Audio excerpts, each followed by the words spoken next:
আসসালামু আলাইকুম। আমাদের স্বেচ্ছাসেবক নিয়ে আমরা দরিদ্র অসহায় পরিবারদের জন্য খাবার প্যাকেটিং হচ্ছে।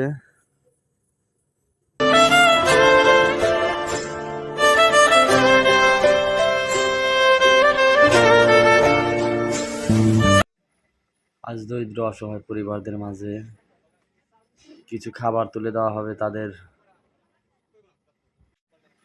এই খাবারটি যার মাধ্যমে দেওয়া হচ্ছে তিনি নাম বলতে নন ইচ্ছুক।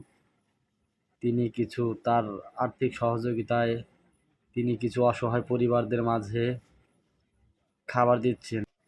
ঈদের মধ্যে তিনি ব্যস্ততার কারণে কিছু অসহায় পরিবারদের খাবার দিতে পারে নাই, তার জন্য তিনি ঈদের পরেই এই দরিদ্র অসহায় পরিবারদের মাঝে খাবার তুলে দিচ্ছেন।